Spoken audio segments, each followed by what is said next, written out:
The first time I heard sirens blaring outside a restaurant while a stranger's fingers clawed at my throat wasn't the moment my marriage ended. That had happened months before. I just didn't know it yet. But sitting there, choking on shock as this woman screamed that George had given her the exact same sapphire necklace I was wearing, I finally understood. My husband hadn't just betrayed me. He'd replaced me. 3 months earlier, things looked different. Well, they looked the same as they had for 30 years, which I suppose was the problem. George and I lived in a comfortable brick colonial in the suburbs of Chicago, the kind of house where neighbors wave from porches and everyone knows the mail carrier's name. I'd wake up, make coffee, and watch him read the Tribune while I planned my day around his schedule. Comfortable, safe, predictable. The kitchen window faced east, catching the morning sun just right. I'd chosen those yellow curtains 15 years ago, thinking they'd brighten the room. Now they just looked faded, like everything else in my life. I'd stand at the counter, measuring out coffee grounds with the same blue scoop I'd used for decades, listening to George rustle the newspaper in the dining room. Sometimes he'd grunt at something he read. Sometimes he wouldn't acknowledge me at all when I set his cup down beside him. I told myself this was normal. This was marriage after 30 years. The passion fades, the conversation dries up, and what you're left with is routine. Routine is good, I thought. Routine is stable. My mother had stayed married for 47 years before my father died, and I'd never once heard her complain. Good wives didn't complain. I never questioned why he started working late so often. 58 years old, and I still believed that good wives didn't interrogate their husbands. My mother raised me that way, back in the 60s, when a woman's job was to make a home, not rock the boat. So when George mentioned a new project at the firm, requiring evening meetings and weekend calls, I nodded and reheated his dinner without complaint. The dinners would sit in the microwave, drying out under the warming light. Chicken breast that turned rubbery, vegetables that lost their color. I'd hear his car pull into the driveway around 9 or 10 at night, sometimes later. He'd come in smelling like cologne I didn't recognize, looking more energized than exhausted. At the time, I thought maybe he was enjoying the challenge of new work. I didn't let myself wonder why challenging work would require fresh cologne. I'd ask about his day while he ate his reheated dinner. He'd give vague answers. Long meeting with a Henderson account. Conference call ran over. Traffic was terrible. I accepted these non-answers because I'd been trained to accept them, to not push, to trust. Some nights he wouldn't eat at all, claiming he'd grabbed something at the office. I'd put the untouched plate back in the refrigerator, stack it with all the other untouched plates from other nights. The Tupperware containers multiplied in our fridge like evidence I refused to examine. The first crack appeared at our daughter's birthday party. George's colleague, someone I'd met maybe twice at office functions, pulled me aside near the dessert table. She had that look people get when they're about to tell you something that'll hurt, but they convince themselves it's for your own good. I was cutting the cake at the time, a 3-layer chocolate raspberry that I'd spent all morning making. Jennifer's favorite since she was 6 years old. My hands were sticky with frosting, and I had to wipe them on a napkin before this woman, Sandra, I think her name was, pulled me away from the crowd. "How are you really doing, Margaret?" she asked, hand on my arm, voice dripping with concern I hadn't asked for. I laughed, confused. "Fine? Why wouldn't I be?" She squeezed tighter, her manicured nails pressing into my skin through my cardigan. "George mentioned you've been struggling with your memory, your moods. He said you've been having episodes." Episodes. The word hung in the air like smoke. I stood there holding a paper plate with a slice of cake I suddenly didn't want, trying to process what she'd just said. Episodes of what? I wanted to ask, but she was already backing away, satisfied she'd done her humanitarian duty. Around us, the party continued. Children ran through the backyard, their laughter sharp in my ears. Someone had turned on music. Jennifer was opening presents, surrounded by friends and family, completely unaware that my world had just tilted sideways. I looked across the yard and found George. He was standing with a group of his colleagues, holding a beer, laughing at something someone had said. He looked relaxed, happy, not at all like a man whose wife was supposedly falling apart. Our eyes met for just a second. He raised his beer bottle in a small salute, smiled that smile I'd once found charming. Then he turned back to his conversation, dismissing me as easily as he'd dismiss a waitress who'd refilled his water. That night, I confronted George in our bedroom. He was loosening his tie, that end-of-day ritual I'd watched 10,000 times. His suit jacket was already draped over the chair, his shoes lined up by the closet door. Everything in its place, everything orderly and controlled. "Your colleague said something strange today. About me having episodes?" He didn't even pause, just kept pulling the tie through his collar, smooth as butter. "Did she? Well, you have been forgetting things lately, sweetheart. Last week you couldn't remember where you put your keys." "I left them in my coat pocket.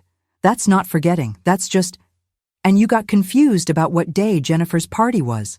I had to remind you twice." "Had he?" I searched my memory, suddenly uncertain. I remembered planning the party, sending invitations, ordering the cake.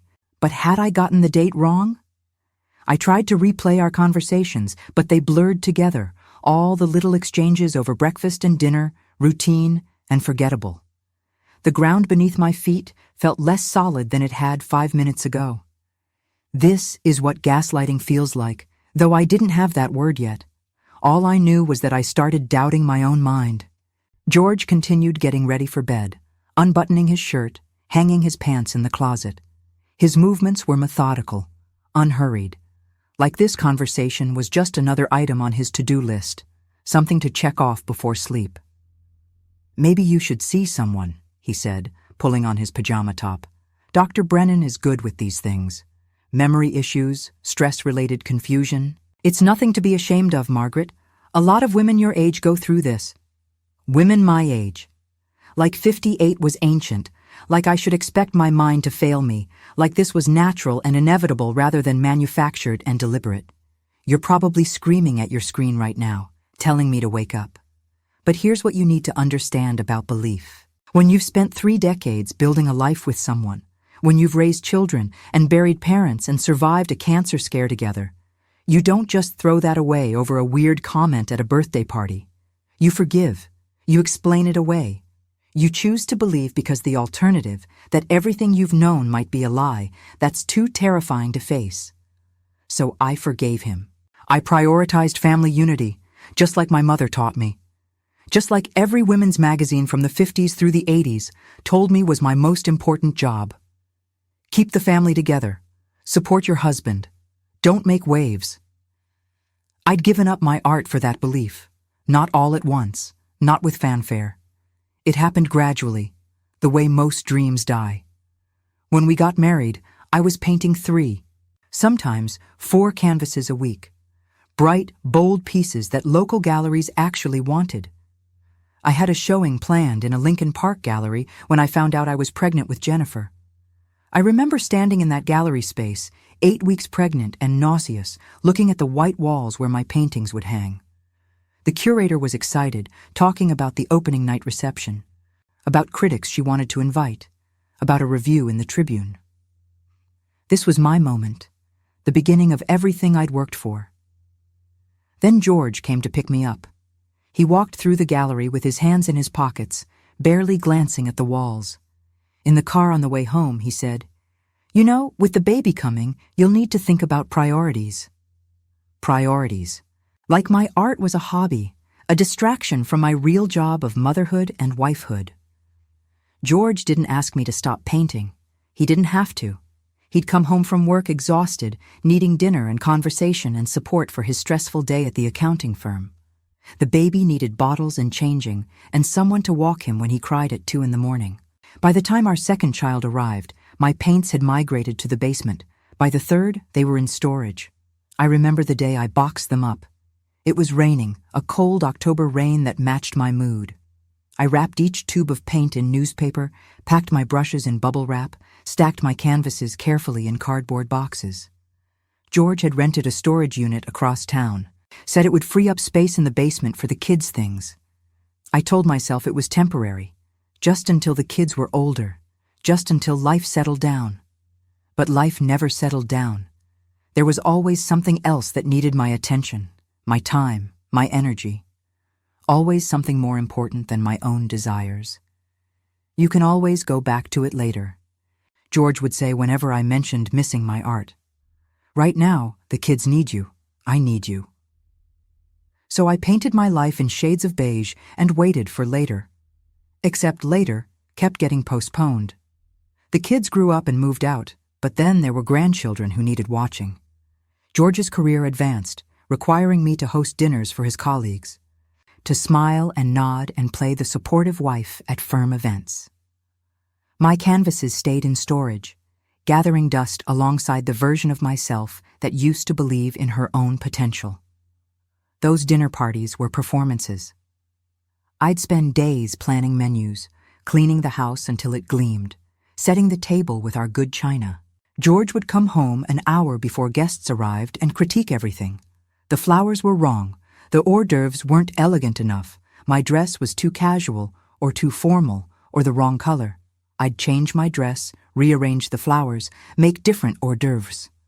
And when the guests arrived, George would play the devoted husband, complimenting my cooking, thanking me for being such a wonderful hostess. Everyone would smile and tell me how lucky I was to have such an appreciative husband. If only they knew that the appreciation only existed when we had an audience. I gave up my voice. Not literally, of course. I could still speak, still have opinions about small things like where to eat dinner or what color to paint the guest room. But the big things, the shape and direction of my life, those weren't mine to decide anymore. I'd handed that power over so gradually, I didn't notice it was gone until much later. The whispers kept coming, though. Little comments from neighbors about how they hadn't seen me at book club in months. Had I quit? No, I thought, confused. I'd been there last week, except when I checked my calendar. I saw George had convinced me to skip it to accompany him to a work function, and the week before that, and the month before that. Each time, he'd made it sound so reasonable. You don't really enjoy book club anyway, do you? Wouldn't you rather spend the evening with me? Or, this client specifically asked if you'd be there. You know how important the Henderson account is. I'd agree because saying no felt selfish, because a good wife supports her husband's career, because book club would always be there next month. Except it wasn't. After enough absences, they stopped calling.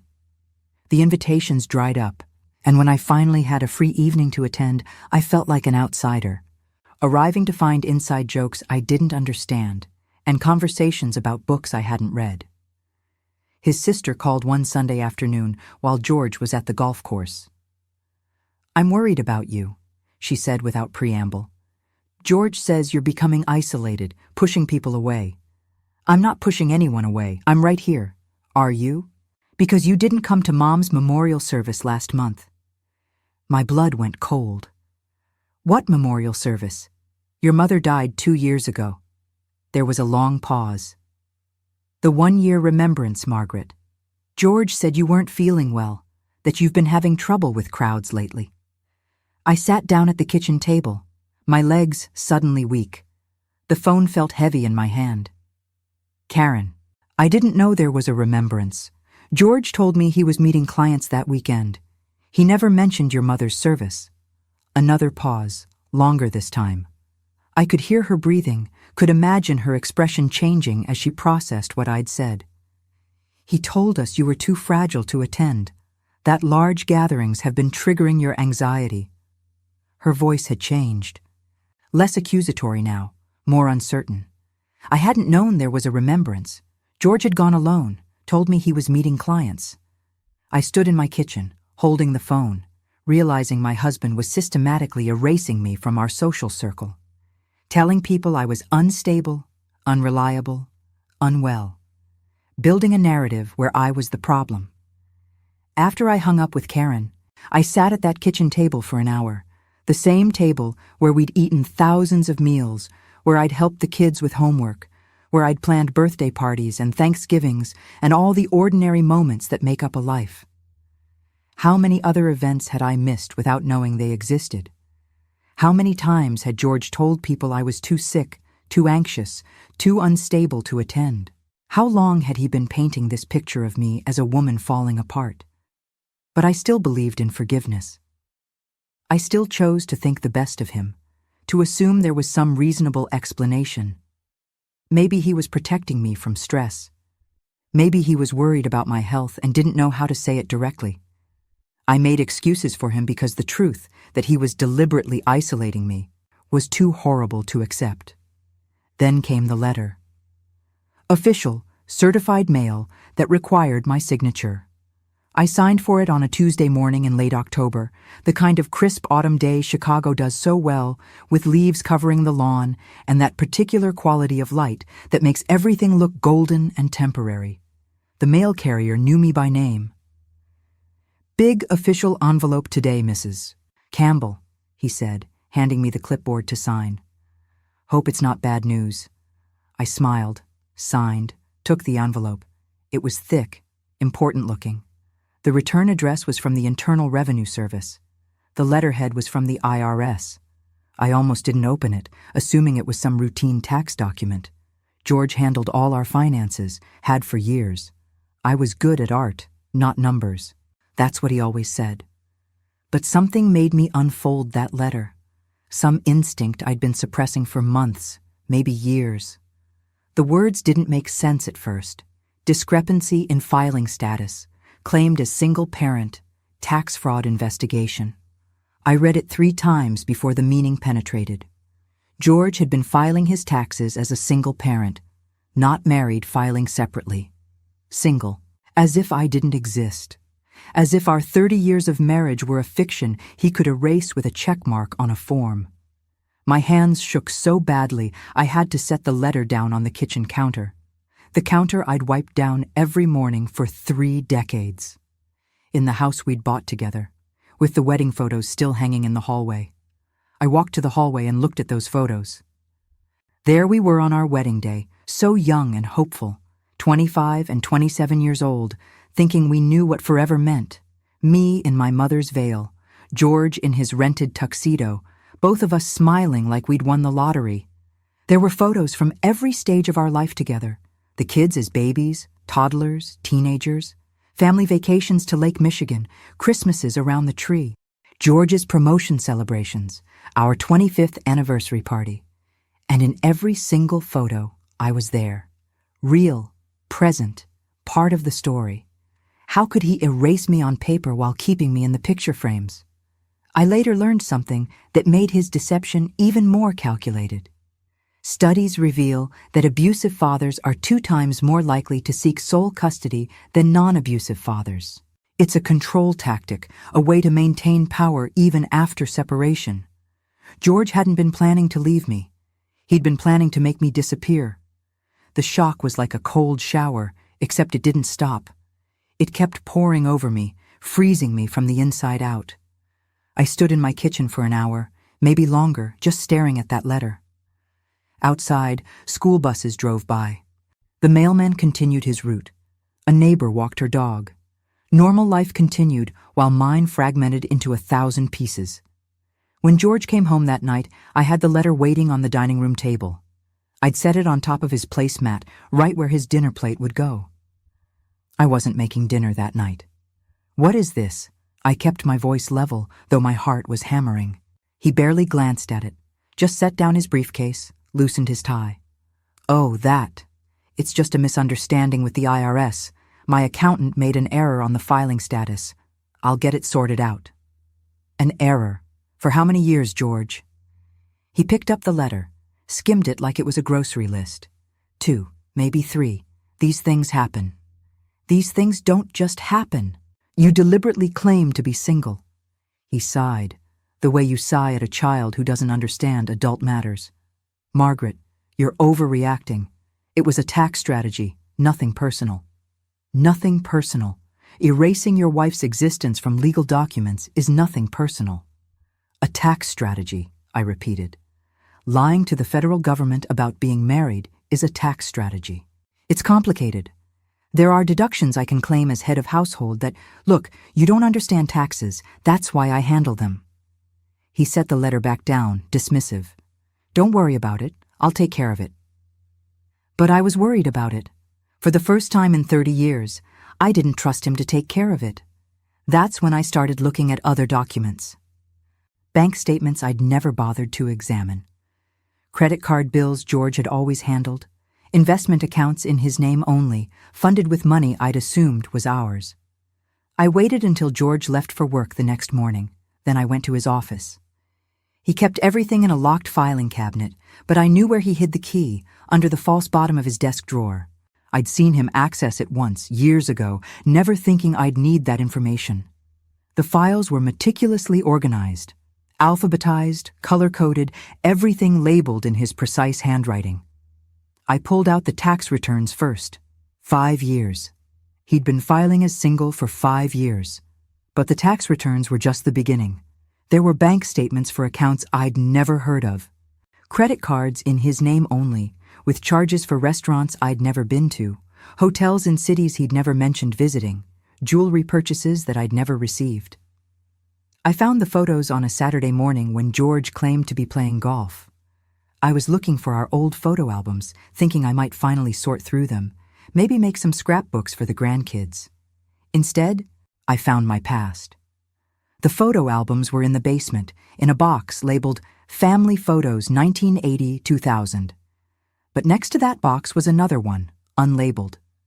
I opened it out of curiosity. There I was, 25 years old, paintbrush in hand, standing in front of a canvas covered in swirls of crimson and gold. My hair was longer then, pulled back in a messy ponytail, and I was laughing at something the photographer had said. I looked so alive, so present, so much like a person with her own dreams and desires and future. There were dozens of photos from that time.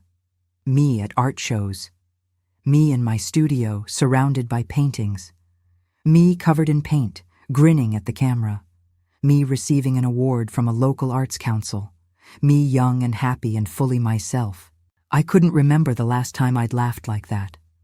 Under the photos were newspaper clippings, reviews of my shows, a feature article from a neighborhood paper about local artists to watch, a gallery announcement for my exhibition, the one that never happened because I got pregnant and George convinced me to prioritize differently. Why had he kept these? If he wanted me to give up art, why save evidence of what I'd been? Maybe as insurance, as proof that I'd chosen this life. That he hadn't forced me to give up anything I'd decided on my own. Except I hadn't decided. Not really. I'd been guided, manipulated, nudged toward a smaller and smaller version of myself until there was almost nothing left. The symbolic collapse wasn't dramatic. There were no tears, no throwing things, no theatrical breakdown. I just sat on the basement floor, holding that photograph, and felt something inside me go quiet. The part of me that had been making excuses, believing in forgiveness, prioritizing family unity, that part just went silent. In its place came something harder, clearer, a version of myself I'd forgotten existed. My salvation came from the most unexpected place.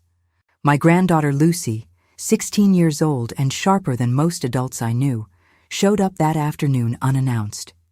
She found me still sitting on the basement floor, surrounded by old photographs and the remnants of my former life. "Grandma, what are you doing down here?" I looked up at her, this girl I'd helped raise, who had my eyes and apparently my bullshit detector. "Learning who I used to be." She sat down next to me without hesitation, cross-legged on the concrete floor in her ripped jeans and band t-shirt. Lucy picked up the photograph I'd been holding. "You look happy here." I was. What happened? And there it was, the question I'd been avoiding for years. What happened to the woman in that photograph? When did she disappear? How had I let her go so completely? "I gave up," I said simply. Lucy put the photo down and took my hand. Her palm was warm, solid, real. "Grandma, this isn't right. What Grandpa's doing to you, the way he talks about you to other people, the way he's making you disappear. This isn't right. You deserve so much more. Tears came then, finally. Not sad tears, not even angry ones. Relief. Someone saw me. Someone believed me. Someone thought I deserved more. I don't know how to fix this, I admitted. You start by telling the truth. Lucy squeezed my hand tighter. You start by reminding everyone who you really are. We sat there for a while longer, Lucy and I, looking through old photos. She asked me about each one, what I'd been painting, where the shows were held, what it felt like to create something from nothing. You should paint again, she said finally. Not later, not someday. Now. I don't even know if I still can. Only one way to find out. She stood up, pulled me to my feet. Come on, let's get these boxes upstairs. Let's bring her back. She meant the woman in the photographs, the artist, the version of me that existed before I became only a wife and mother. So that's what I did. I started with our daughter Jennifer, calling her that same evening. No more protecting George, no more making excuses. I told her about the taxes, the lies, the systematic isolation. She listened in silence, and when I finished, she said 4 words that changed everything. I believe you, Mom. Those 4 words. Such small words, but they carried the weight of the world. Because someone believing you when you've been told you're crazy, when you've started to doubt your own reality, that's everything. Jennifer came over the next day. She brought her laptop and helped me go through George's files more systematically. We documented everything, took photos of bank statements, made copies of tax returns, created a timeline of all the events I'd supposedly been too unstable to attend. Why didn't you tell me sooner? Jennifer asked at one point, looking at 5 years of fraudulent tax returns. I didn't know, I said honestly. And when I started to suspect something was wrong, I didn't trust my own judgment. He'd convinced me I was the problem. Then I called his sister, his brother, our closest friends. I told them about the fake episodes, the canceled plans I'd never agreed to cancel, the narrative he'd constructed where I was the unstable one. Some believed me immediately. Others took longer, needed proof. I gave it to them. Bank statements, tax documents, a timeline of every event I'd supposedly been too unwell to attend. His brother was the hardest call. Thomas had always idolized George, the successful older brother who'd made partner at his firm, who had the perfect suburban life. I'm sure there's an explanation, Thomas said when I told him about the tax fraud. George wouldn't do something like that. Come over and look at the documents yourself, I said. Bring your accountant if you want. The evidence is here. He came the next evening, spent 2 hours going through George's files, getting quieter and quieter as he read. Finally, he looked up at me with an expression I'd never seen on his face before. Disappointment, disgust. I'm so sorry, Margaret. I had no idea. The facade George had built couldn't withstand truth. It was constructed of lies and manipulation, and those materials don't hold up under scrutiny. One by one, people started seeing him clearly. The colleagues who'd pitied me began asking uncomfortable questions. His golf buddies started declining his invitations. His own brother stopped returning his calls. But I wasn't done, not by a long shot. George's firm held an annual dinner every spring, a big formal affair where partners and senior staff were honored. Spouses were expected to attend, to smile and applaud at appropriate moments. I'd been to 20 of these dinners, playing my role perfectly every time. This year would be different. I bought a new dress, deep emerald green instead of my usual safe navy. I had my hair done at a salon. The first time in years, I'd spent money on myself without asking permission. I looked in the mirror and saw the woman from the photograph, older now, but still there, still capable of taking up space. The saleswoman at the boutique had tried to steer me towards something more age-appropriate, a shapeless beige number that would have made me invisible. I chose the emerald dress instead, fitted and bold, with a neckline that showed my collarbones. I chose to be seen. Lucy went with me to get my hair done. She sat in the salon chair next to mine, scrolling through photos on her phone for inspiration. "Not too drastic," I said to the stylist. "Just something different from what I've had for 30 years. She cut 6 inches off, added layers, took away the gray with a rich auburn color that made my eyes stand out. When she spun me around to face the mirror, I barely recognized myself. "Grandma, you look amazing," Lucy said, grinning. I did look amazing. For the first time in decades, I looked like a person who mattered. The dinner was at a hotel ballroom in downtown Chicago. Chandeliers and white tablecloths and waiters in bow ties. George was being honored for his years of service to the firm. There would be speeches, presentations, the whole performance. When I walked in wearing my emerald dress, heads turned. I saw surprise on familiar faces, saw people whispering to each other. George saw me, and his expression flickered, just for a moment, between shock and anger, before he rearranged it into a smile. "Margaret," he said, coming over to greet me. His hand on my elbow was tight, proprietary. "You look different." "Do I?" I smiled sweetly. I thought it was time for a change. We were seated at the head table, George and I, and the senior partners and their spouses. I made conversation with the managing partner's wife, laughed at jokes, played my role perfectly. On the surface, everything looked normal. I waited until he was on stage, accepting his plaque from the managing partner. The room was full of colleagues, clients, people who thought they knew him, people he'd told I was losing my mind. When the applause died down and George began his acceptance speech, thanking the firm and his team and his family who'd supported him through the years, I stood up. The room went quiet. George stopped mid-sentence, staring at me from the stage. "I'm sorry to interrupt," I said, my voice carrying across the ballroom, surprising me with its steadiness. "But I think there's been a misunderstanding, and I'd like to clear it up." George's face went pale. "Margaret, this isn't the time. You've told people I've been having episodes, that I'm forgetful, unstable, isolating myself. I want everyone here to know that's not true. What is true is that you've been filing taxes as a single parent while married to me. What's true is that you've been systematically lying to our friends and family, trying to make me disappear." The silence in that ballroom was absolute. You could have heard a champagne bubble pop. "I have documentation," I continued, pulling papers from my purse. "Tax returns, bank statements, timeline of events. I'm happy to share them with anyone who wants to see the truth about the man you're honoring tonight."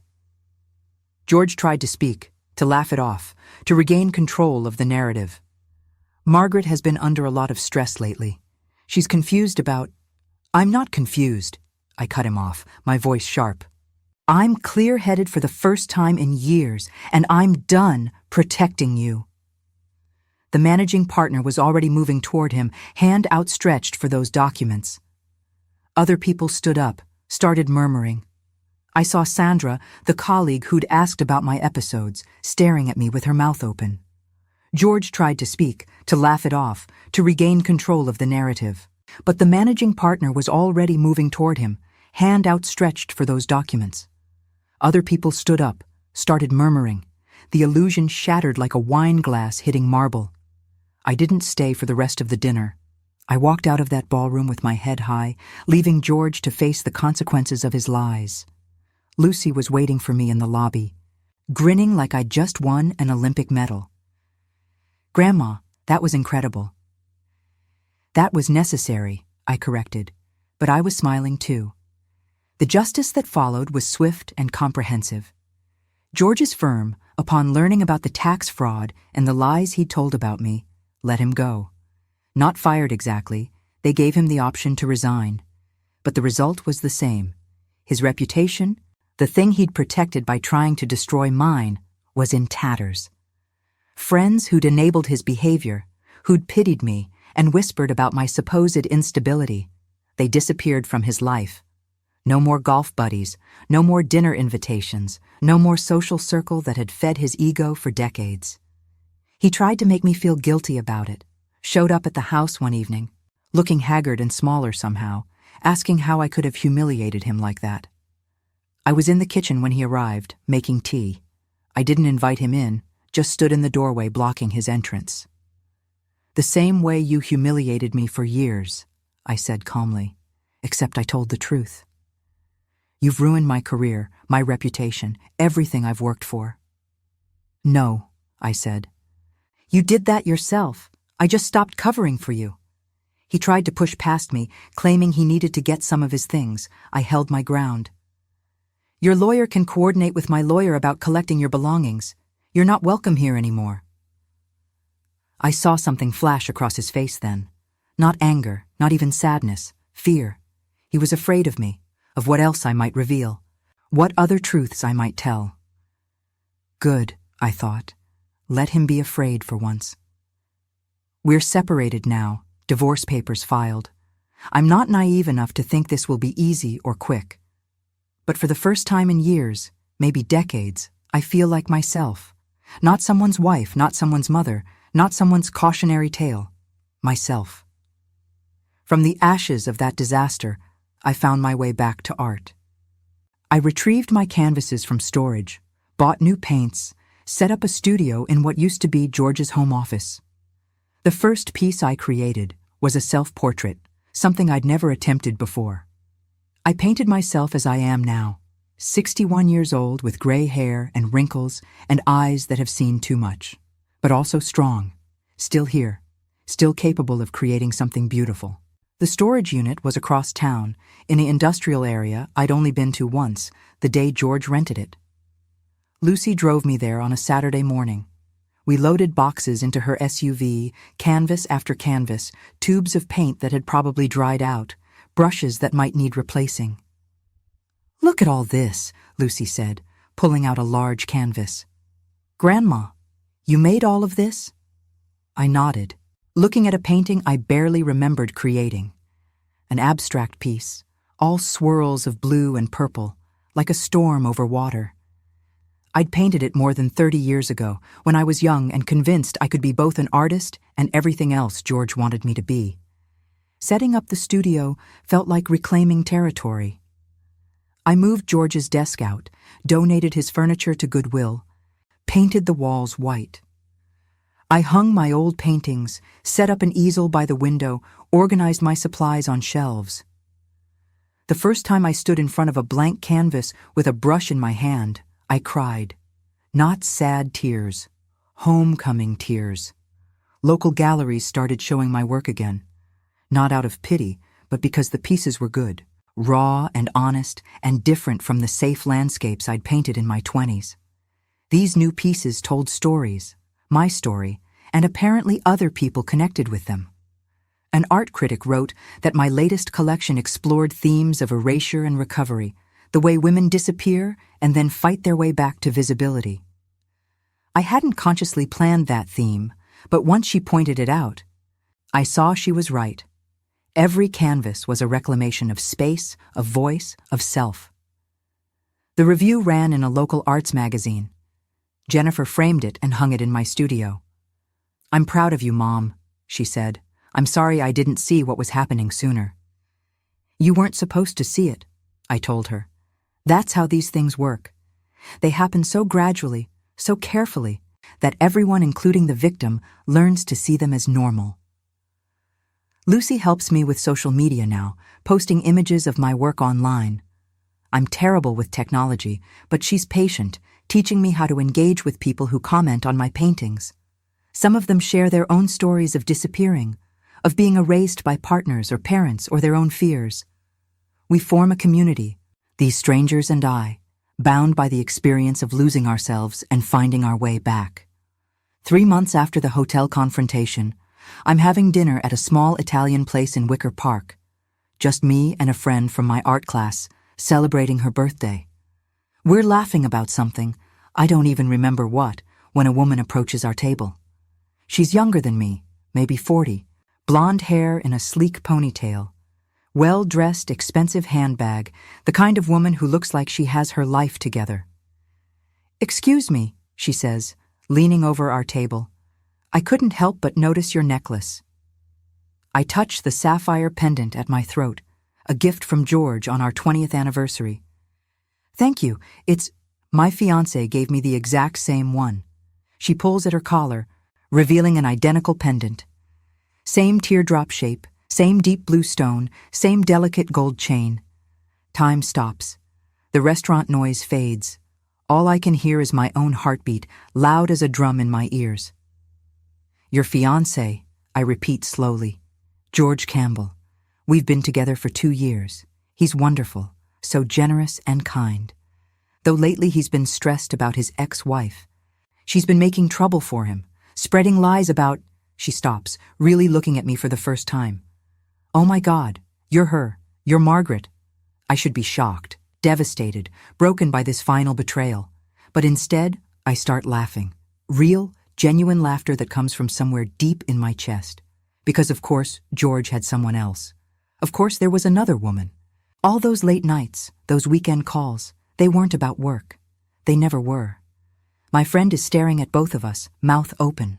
The other woman, George's fiancée, looks confused and a little afraid. 2 years, I say, wiping tears from my eyes. He's been with you for 2 years. We've been separated for 3 months. Do the math. She does. I watch comprehension dawn on her face, followed by horror. He told me you two were already divorced, that you'd been separated for years. I'm sure he told you lots of things. I take off my necklace, hold it up to the light. Did he tell you about the tax fraud? The lies? The way he systematically isolated me while building a whole other life? Her hand goes to her own necklace, fingers trembling. What are you talking about? So I tell her. Right there in the restaurant, with my friend as witness, I tell this woman everything.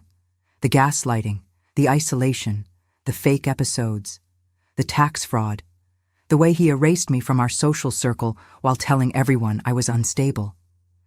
He's probably doing the same thing to you, I say gently. Maybe not yet, but eventually.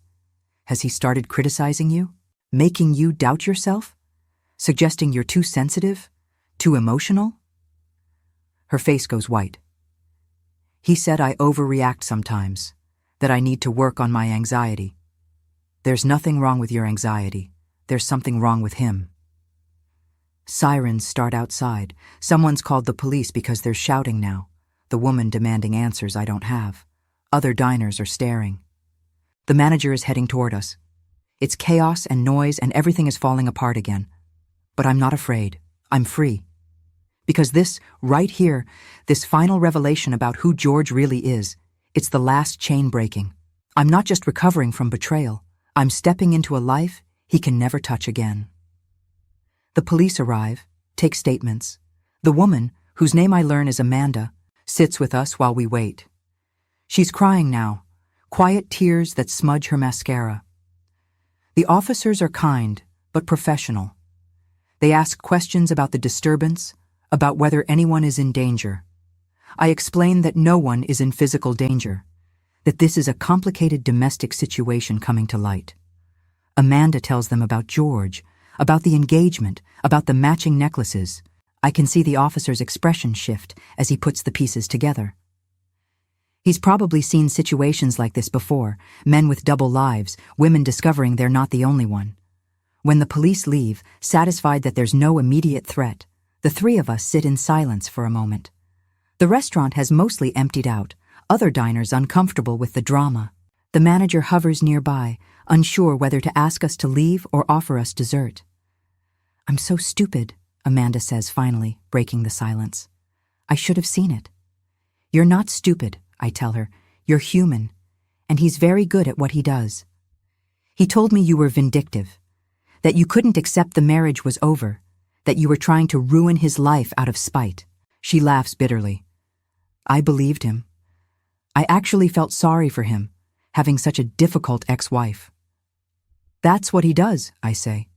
He creates a narrative where he's the victim, where the woman in his life is the problem.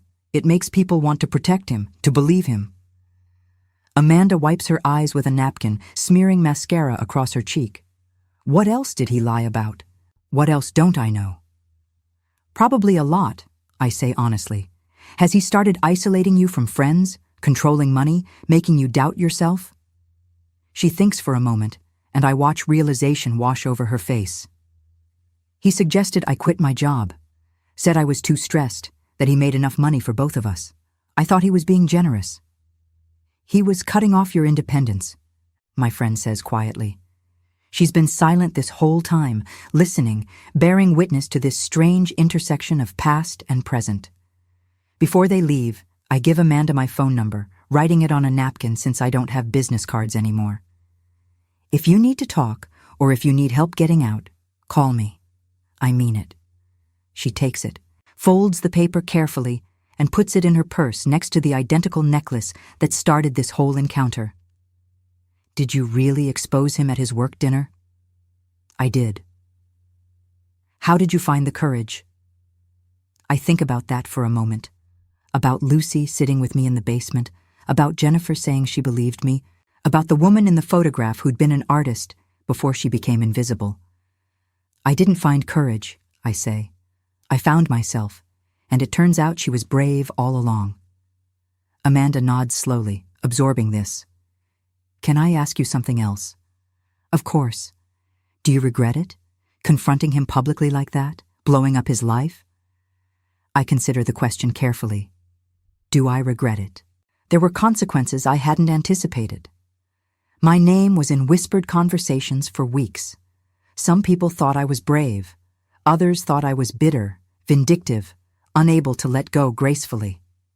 No, I say finally. I don't regret it. Because the alternative was continuing to let him control the narrative, continuing to let him erase me while he moved on to his next victim. I look at her meaningfully, which apparently he did anyway.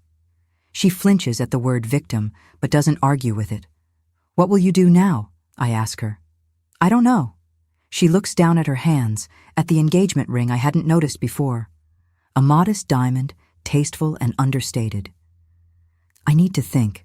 I need to figure out what's real and what's another one of his lies. Take your time, I tell her, but document everything. Save texts, emails, take photos of anything important. If you decide to leave, you'll need proof. Like you did, like I did.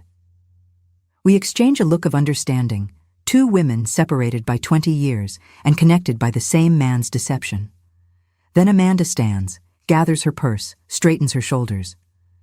Thank you, she says, for telling me the truth. I know it can't have been easy seeing me wearing this. She touches the necklace. Actually, I say, surprising myself, I'm glad we met. I'm glad you know now before you waste as many years as I did. Before I end my story, I want to share something important I learned through all of this. If you're in a situation like mine, if someone in your life is telling you you're crazy or forgetful or too sensitive, I need you to understand why victims stay. It's not weakness, it's not stupidity, it's not lack of willpower. The cycle of abuse is deeply psychological and incredibly complex. It's rooted in things like fear, yes, but also in misplaced loyalty and what I call distorted love. When you've invested years or decades into a relationship, when you've built your entire identity around being someone's partner, walking away feels like erasing yourself. The abuser knows this. They count on it. There's also something called trauma bonding, where the intermittent reinforcement of good moments and bad creates an addiction-like attachment. George wasn't cruel all the time. He had moments of kindness, of affection, of being the man I fell in love with. Those moments kept me hooked, always hoping the good George would come back permanently. Financial dependence plays a huge role too. I hadn't worked in years, had no income of my own, no credit in my name. The practical reality of leaving, of supporting myself, was terrifying. Abusers often create this dependence deliberately, cutting off access to money, sabotaging job opportunities, making sure their victim can't easily walk away. And then there's the isolation. By the time I realized what was happening, George had convinced many of our mutual friends that I was unstable. If I'd tried to leave earlier, who would have believed me? Who would have helped? Isolation makes victims doubt their own perceptions and eliminates potential support systems. But here's what I want you to really hear. Recognizing these patterns is the first step toward breaking free. If you're nodding along, thinking, could this be happening to me? You're already taking that crucial first step toward change. Look for these warning signs. Does your partner control your access to money? Do they make you doubt your own memory or perception? Have your friendships become strained or disappeared? Do they describe you to others in ways that don't match how you see yourself? Does your partner have a different version of reality that they insist is true, even when it contradicts your experience? These aren't just relationship problems. These are abuse tactics, and they deserve to be named as such. Medical research confirms something I experienced firsthand. Abused seniors show higher rates of depression, anxiety, and trauma symptoms. If you're in a situation like mine, those feelings you're having, that fog, that confusion, that sense of losing yourself, those are real responses to real abuse. You're not crazy. You're being traumatized. The path out isn't easy. I won't lie to you and say that leaving solves everything immediately. There were nights I doubted myself, days I wanted to take it all back, moments when the familiar pain of my marriage seemed easier than the unknown pain of independence. But on the other side of that fear is freedom. Real, tangible freedom to be yourself again, to make decisions, to spend your money as you choose, to have friendships that aren't monitored or controlled, to create, to grow, to become the person you were before you got lost. If someone in your life needs help, really needs help escaping a situation like mine, here's what you can do. Believe them. Don't question why they stayed. Don't judge their choices. Just believe their experience. Help them document everything. Photos, texts, emails, financial records, anything that proves the pattern of abuse. Connect them with resources, domestic violence hotlines, legal aid, therapists who specialize in abuse recovery. And most importantly, let them make their own decisions about when and how to leave. Pushing too hard can be dangerous. For those of you who might be in similar situations, here are concrete steps. Start documenting everything in a safe place your partner can't access. Open a bank account in your name only if possible. Collect important documents like birth certificates, social security cards, titles, deeds. Talk to a lawyer. Many offer free consultations. Reach out to domestic violence resources even if you don't think your situation qualifies.